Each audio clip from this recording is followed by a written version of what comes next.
నమస్కారం ETV news కి స్వాగతం. తెలంగాణ శాసనసభ ఎన్నికలకు రేపు పోలింగ్ జరగనుండగా ఎన్నికలకు సామాగ్రి పంపిణీ ముమ్మరంగా సాగుతోంది. తెలంగాణలోని అన్ని రిటర్నింగ్ అధికారుల కేంద్రాల నుంచి పోలింగ్ అధికారులు ఇతర సిబ్బంది ఎన్నికల సామాగ్రిని తీసుకుని తమకు కేటాయించిన పోలింగ్ కేంద్రాలకు పయనమవుతున్నారు. తెలంగాణలో 3,26,02,799 మంది ఓటర్లు ఉండగా 35,655 పోలింగ్ కేంద్రాలు ఏర్పాటు చేశారు. ఇందులో 644 మోడల్ పోలింగ్ స్టేషన్లు ఏర్పాటు చేసిన ఈసీ 120 కేంద్రాలను దివ్యాంగులు, 597 కేంద్రాలను మహిళలు నిర్వహిస్తారని తెలిపింది.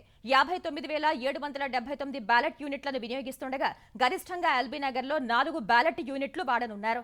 1,85,000 మంది పోలింగ్ సిబ్బంది, 22,000 మంది మైక్రో అబ్జర్వర్లు, స్క్వాడ్లు, ఇతరులు కలిపి 2 లక్షల మందికి పైగా పోలింగ్ విధుల్లో ఉండనున్నారు. మొత్తం 12,311 సమస్యాత్మక పోలింగ్ కేంద్రాలు గుర్తించిన ఈసీ ప్రత్యేక జాగ్రత్తలు చేపట్టింది. రేపు ఉదయం 7 గంటలకు ఓటింగ్ ప్రారంభం కానుండగా మావోయిస్టు ప్రభావిత 13 నియోజకవర్గాల్లో 4ంటికి ముగుస్తుంది. మిగతా 106 నియోజకవర్గాల్లో సాయంత్రం 5 వరకు కొనసాగుతుంది. తెలంగాణ శాసనసభ ఎన్నికల్లో మొత్తం 2,290 మంది అభ్యర్థులు పోటీలో ఉన్నారు. మరోవైపు ఇప్పటికీ ఓటర్ స్లిప్పులు అందని వారు ఆందోళన చెందాల్సిన అవసరం లేదని ఎన్నికల సంఘం తెలిపింది. అలాంటి వారి కోసం పలు అవకాశాలు అందుబాటులో ఉన్నట్లు వివరించింది. ఒక్క SMS ద్వారా ఓటర్ గుర్తింపు కార్డు నెంబర్ను 1950 లేదా 9211722802 నెంబర్కు పంపితే క్షణాల్లో మీ పోలింగ్ స్టేషన్ వివరాలు తిరిగి SMS రూపంలో వస్తాయని తెలిపింది. అలాగే 24 గంటలు పనిచేసే 1950 టోల్ ఫ్రీ నెంబర్కు ఫోన్ చేసి వివరాలు చెబితే వారు పోలింగ్ స్టేషన్ పూర్తి వివరాలు వెల్లడిస్తారని ఈసీ వివరించింది. ఓటర్ హెల్ప్ లైన్ యాప్ సహా www.ceotelangana.nic.in ద్వారా కూడా పోలింగ్ కేంద్రాల చిరునామా, వాటి వివరాలు తెలుసుకోవచ్చని ఈసీ వెల్లడించింది. అటు ఓటర్లు పోలింగ్ స్టేషన్ ముందే గుర్తించి నిర్ణీత గడువులోపు ఓటు వేయాలని తెలిపింది. సరైన ధృవీకరణ పత్రాలను పోలింగ్ స్టేషన్ కు తీసుకువెళ్లాలని, వీవీప్యాట్ నుంచి వచ్చిన స్లిప్ లో ఓటు సరిగా పడిందో లేదో చూసుకోవాలని సూచించింది. ఎలాంటి ఎలక్ట్రానిక్ వస్తువులను పోలింగ్ స్టేషన్ లోకి తీసుకువెళ్లరాదని, ఈవీఎంపై ఓటేసేటప్పుడు మీటను ఒక్కసారి మించి నొక్కరాదని స్పష్టం చేసింది. రాజధాని ఇన్నర్ రింగ్ రోడ్ కేసులో ముందస్తు బెయిల్ మంజూరు చేయాలని తెలుగుదేశం అధినేత చంద్రబాబు వేసిన పిటిషన్పై విచారణను హైకోర్టు ఎల్లుండికి వాయిదా వేసింది.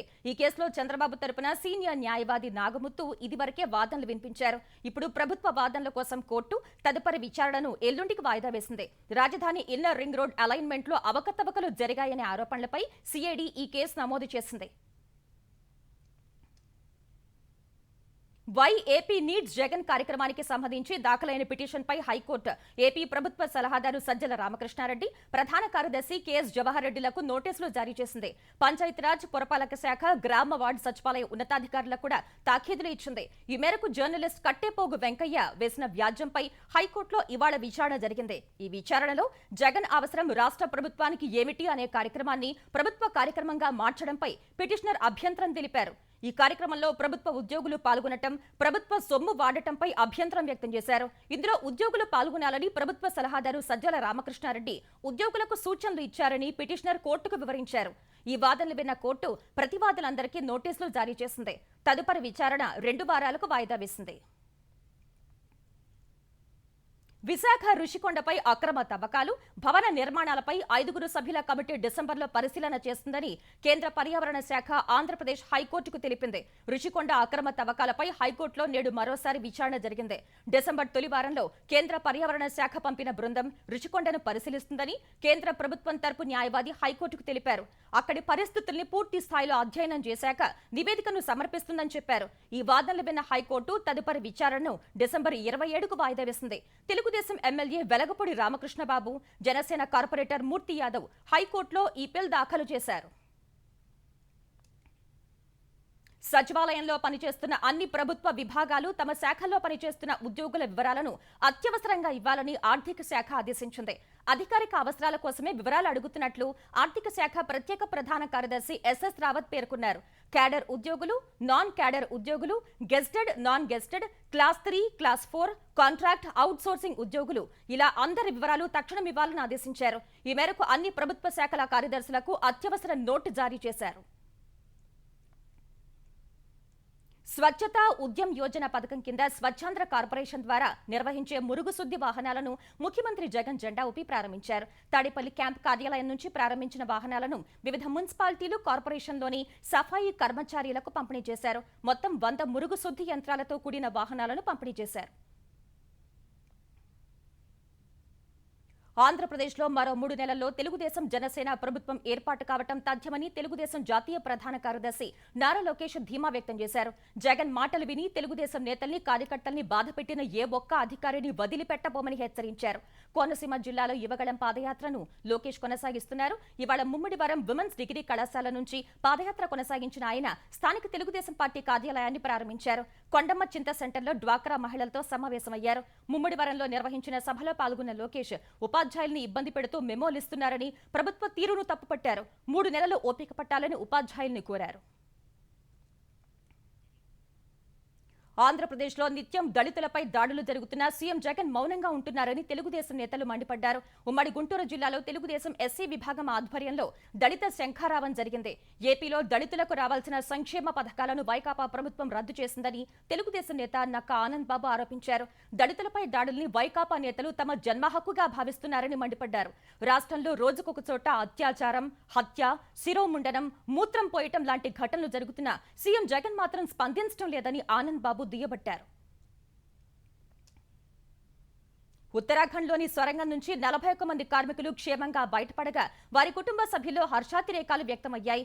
ఏ ప్రమాదం జరగకుండా తమ వారిని బయటకు తీసుకువచ్చినందుకు కేంద్రం, ఉత్తరాఖండ్ ప్రభుత్వాలకు, సహాయ చర్యల్లో పాల్గొన్న బృందాలకు కూలీల కుటుంబ సభ్యులు కృతజ్ఞతలు తెలిపారు. అటు 17 రోజుల తర్వాత సొరంగం నుంచి బయటపడిన కార్మికుల ధైర్యం గొప్పదని ప్రధాని నరేంద్ర మోదీ కొనియాడారు. ఈ మేరకు కూలీలతో ఫోన్లో మాట్లాడిన మోదీ దేవుని ఆశీస్సులు, బాధిత కుటుంబ సభ్యులు చేసుకున్న పుణ్యం వల్లే అంతా క్షేమంగా బయటపడ్డారన్నారు. ఈ సందర్భంగా తాము సురక్షితంగా బయటపడడానికి కృషి చేసిన ఉత్తరాఖండ్ ప్రభుత్వానికి, సహాయ బృందాలకు బాధిత కార్మికులు కృతజ్ఞతలు తెలిపారు. టన్నెల్లో ఉన్నప్పుడు ఒక్కరోజు కూడా తాము ఏదో కోల్పోతున్నామనే బాధ లేదని తెలిపారు. అందరికీ తగిన సమయానికి ఆహారం వచ్చేదని, అందరం కలిసి తినేవాళ్ళమని చెప్పారు. నడక, యోగాలతో తాము ఉత్సాహంగా ఉండేందుకు ప్రయత్నించామని తెలిపారు. మరోవైపు 41 మంది కార్మికులు త్వరగా బయటపడడానికి ప్లాస్మా కటింగ్ ఉపయోగపడినట్లు రక్షణ మంత్రి సాంకేతిక సలహాదారు సతీష్ రెడ్డి తెలిపారు. ప్రధానమంత్రి గరీబ్ కళ్యాణ్ అన్న యోజన PMGKAY కింద అందిస్తున్న ఉచిత రేషన్ను మరో 5 ఏళ్లు పొడిగించేందుకు కేంద్ర మంత్రివర్గం ఆమోదముద్ర వేసింది. 2024 జనవరి 1 నుంచి మరో 5 ఏళ్లు అర్హులైన 81 కోట్ల మందికి నెలకు ఒక్కొక్కరికి 5 కిలోల చొప్పున ఆహార ధాన్యాలు ఉచితంగా అందించనున్నట్లు కేంద్ర మంత్రి అనురాగ్ ఠాకూర్ తెలిపారు. ఈ పథకానికి వచ్చే 5 ఏళ్లలో 11.8 లక్షల కోట్లు ఖర్చు చేయనున్నట్లు చెప్పారు. గ్రామీణ ప్రాంతాల్లో సాంకేతిక విజ్ఞాన ప్రయోజనాలను విస్తరించడమే లక్ష్యంగా దేశవ్యాప్తంగా 15,000 మహిళా స్వయం సహాయక బృందాలకు డ్రోన్లు అందించాలని కేంద్ర మంత్రివర్గం నిర్ణయించింది. 2024-25 ఆర్థిక సంవత్సరం నుంచి 2025-26 వరకు డ్రోన్లు అందిస్తామని, ఇందుకు 1261 కోట్లు కేటాయిస్తామని కేంద్ర మంత్రి అనురాగ్ ఠాకూర్ తెలిపారు.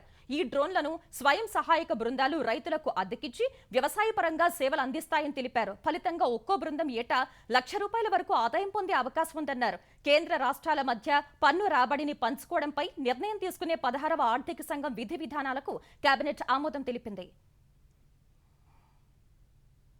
గతేడాది భారతీయ విద్యార్థులకు రికార్డ్ సంఖ్యలో 1,40,000కు పైగా వీసాలు జారీ చేసినట్లు అమెరికా ప్రకటించింది.